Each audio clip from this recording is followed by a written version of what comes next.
girls do a bar mitzvah. Let them go up onto the Torah. What's wrong with that?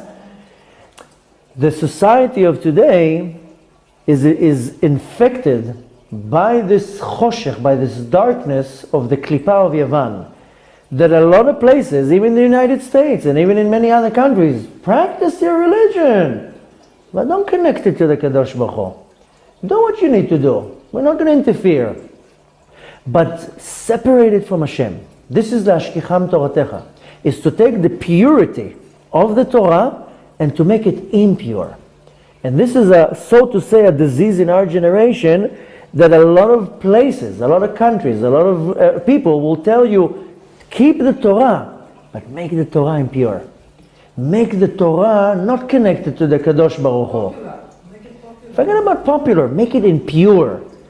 So the person who's going to officiate the chuppah, let it be a woman. What's wrong with that? Be liberal, it's totally fine. Keep the kedusha of the Torah, but make it impure. And all these little things that what says, Lashkicham Toratecha. Learn Torah.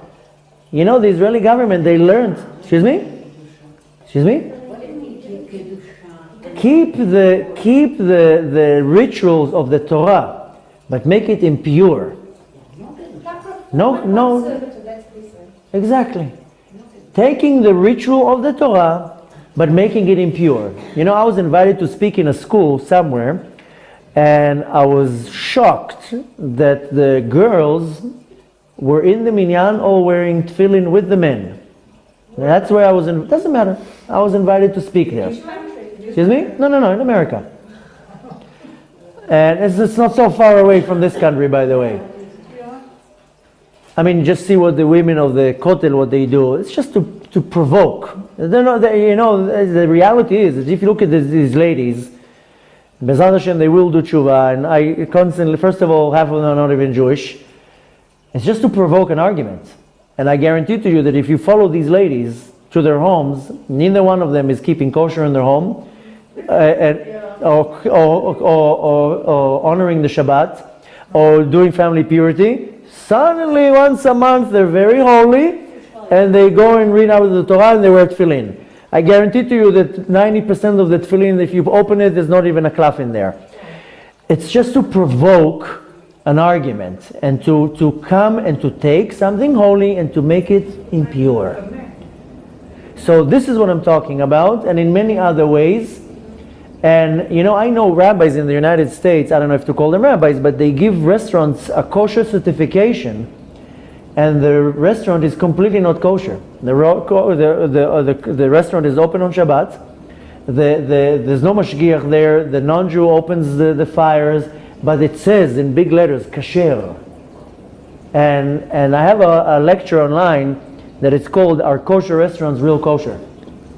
Because I lived in America, and you want to count on the certification. In Israel it's a little bit different, but in America, I can't say in a percentage, but the majority of the restaurants in America are not really kosher. They have big stickers. To buy a sticker that says kosher costs $5, but they're not really kosher.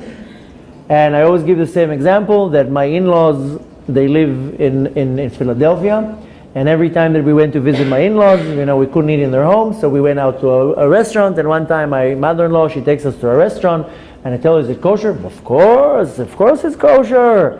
And I come to the restaurant, big stickers, kasher, mehadrin, all the big stickers, and we walk into the restaurant, and you know, me being a curious Jew, so I tell the waiter, who's a Hispanic individual, I tell him, is this place kosher? Yeah, of course, we have a sticker.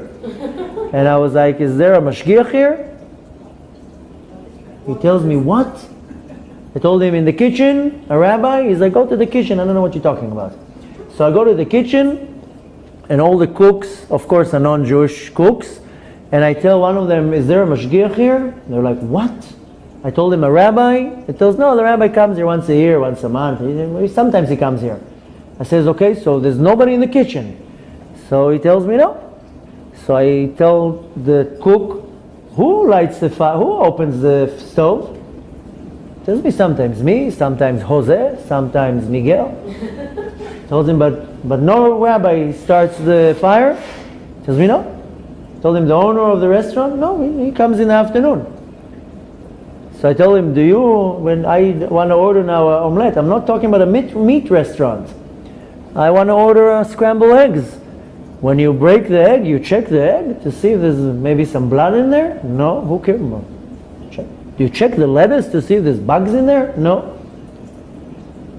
You run out of milk, what happens? No, I go across the street to the supermarket.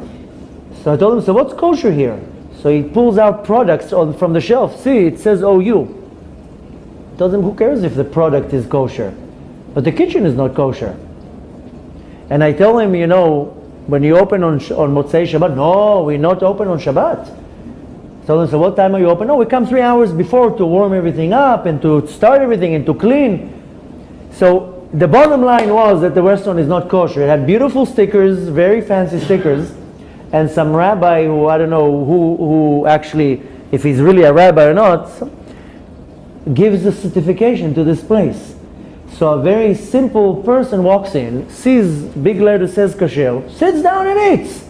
That's not a kosher restaurant. So a lot of the restaurants are like that in America. And half the restaurants in Manhattan that it says kosher and all the stamps, they're open on Shabbat. So they're kosher. The restaurant is not even kosher. So we're totally sidetracked from the topic, but the point